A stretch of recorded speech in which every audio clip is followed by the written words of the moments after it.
చేశారు జనసేనాని పవన్ కళ్యాణ్ తమ పార్టీ క్యాడర్స్కి లీడర్స్కి నిన్న ఎమ్మెల్యేలని సత్కరించిన సందర్భంలో ఆయన చేసిన కీలక వ్యాఖ్యలు. గత ప్రభుత్వంలో జరిగిన తప్పులు మళ్ళీ మనం చేయకూడదు. వైసీపీ నాయకులు మనకు శత్రువులు కాదు, కేవలం రాజకీయ ప్రత్యర్థులు మాత్రమేనని, వారి విధానాల మీదనే మన పోరాటం ఉండాలని సూచించారు.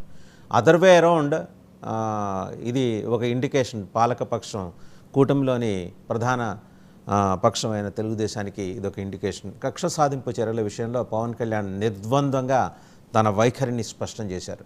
ఎట్టి పరిస్థితుల్లో మనం కక్షపూరిత రాజకీయాలకు పాల్పడద్దు, వేటాడద్దు, వెంటాడద్దు అనే సూచన అయితే చేశారు. దీనికి తోడు నిన్న ముఖ్యమంత్రి శ్వేతపత్రం విడుదల చేసిన సందర్భంగా ఆర్థిక ఉగ్రవాదులు, ఈ నేరస్తులందరూ భూముల్ని కబ్జా పెట్టడం, అలాగే ఓల్డేజ్ హోమ్స్, వృద్ధాశ్రమాలను కూడా వదిలిపెట్టకుండా అనర్హులకి భూముల్ని కట్టబెట్టే ఒక దుర్మార్గమైన ప్రక్రియకి వైసీపీ ప్రభుత్వం శ్రీకారం చుట్టిందని. సో కూటమిలోని నేతలిద్దరూ కూడా, కీలక నేతలిద్దరూ కూడా కీలక వ్యాఖ్యలు చేశారు. ఈ అంశంతో పాటు ఇంకా ఇతరత్ర అంశాలన్నీ కూడా బిగ్ డిబేట్లో మనతో చర్చించడానికి ఉన్నారు టీడీపీ అధికార ప్రతినిధి ఉప్పలపాటి శ్రీనివాస్ చౌదరి గారు. నమస్తే శ్రీనివాస్ చౌదరి గారు. అలాగే సుజాత గారు, జనసేన వీర మహిళ. నమస్తే సుజాత గారు. So to start with Sujatha గారు, నిన్న మీ నాయకుడు చాలా, అంటే ఆయన పొలిటికల్గా ఆయన థాట్ ప్రాసెస్లో ఎక్కడ డీవియేషన్ ఉండకూడదు అనుకున్నారు. అంతే స్పష్టంగా టైమ్ అండ్ అగైన్ మీ క్యాడర్స్కి కానీ లీడర్స్కి కానీ సూచనలు చేస్తూ వచ్చారు. ఎట్టి పరిస్థితుల్లో మనం కక్ష సాధింపు రాజకీయాలకు దిగద్దు, వాళ్ళకి మనకి తేడా ఏంటి, వాళ్ళు రాజకీయ ప్రత్యర్థులు మాత్రమే, శత్రువులు కాదు. ఇది అంటే మిమ్మల్ని ఉద్దేశించా, మీ నాయకులు మీ క్యాడర్స్ని ఉద్దేశించా, లేకపోతే ప్రస్తుతం జరుగుతున్న కొన్ని చోట్ల చోటు చేసుకుంటున్నట్టుగా అందరూ భావిస్తున్న కక్ష సాధింపు చర్యలకు సంబంధించిందా? ఎలా చూస్తారు మీరు దీన్ని? నమస్తే సార్. ముందుగా వాస్తవన్ గారు మీకు, అలాగే 99 వీక్షకులకి, ప్యానెల్లో ఉన్న తోటి సభ్యులకు అందరికీ శుభోదయం అండి. పవన్ కళ్యాణ్ గారు గెలిచిన రిజల్ట్స్ రోజు, కౌంటింగ్ రోజు ఒక మాట చెప్పారండి. రాజకీయాలుగా మాత్రమే వైసీపీ మాకు ప్రత్యర్థి, అంతేగాని శత్రువు అయితే కాదు.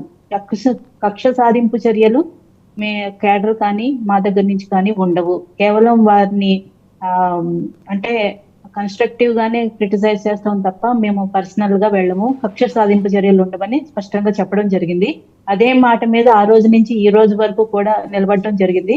అలాగే కేడర్ కూడా ఆయన ఎన్నోసార్లు మా అందరికి కూడా దిశానిర్దేశం చేశారు.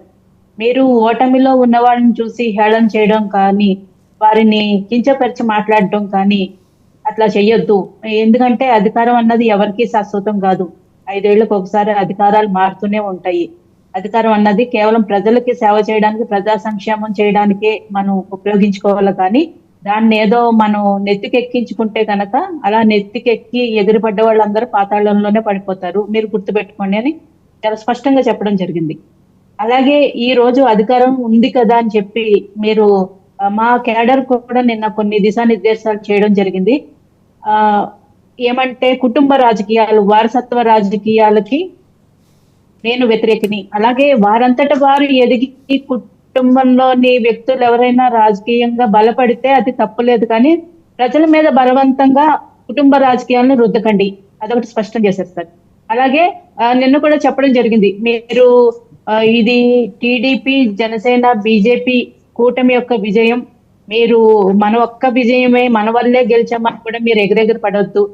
అలాగే ఓడిపోయిన వైసీపీ నాయకుల్ని అలా ఎగిరెగిరి పడుతున్న వాళ్ళు ఎవరైనా మీ నాయకుడి దృష్టిలో ఉన్నారా సుజాత్ గారు?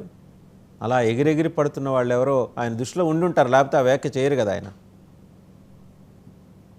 మేబీ 1-2 చోట్ల నుంచి ఆయనకి ఏమైనా కంప్లైంట్లు వచ్చి ఉండొచ్చు సార్. ఇది ఆదిలోనే తుంచేయాలి, ఈ సంస్కృతి మంచిది కాదని చెప్పడం జరిగి ఉండొచ్చు.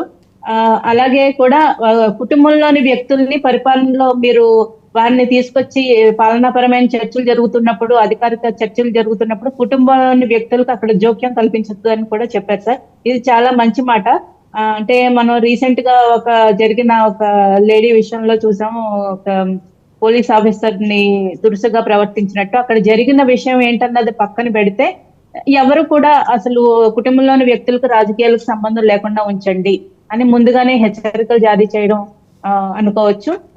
ఏదైనా కూడా మీరు బాధ్యతగా పనిచేయాలని ఒక దిశానిర్దేశం చేయడం జరిగిందండి. రైట్. చౌదరి గారు, మీరేమంటారు? నిన్న మీ కూటమి నాయకుడు పవన్ కళ్యాణ్ గారు ఆయన వాళ్ళ కార్యకర్తలకి స్పష్టం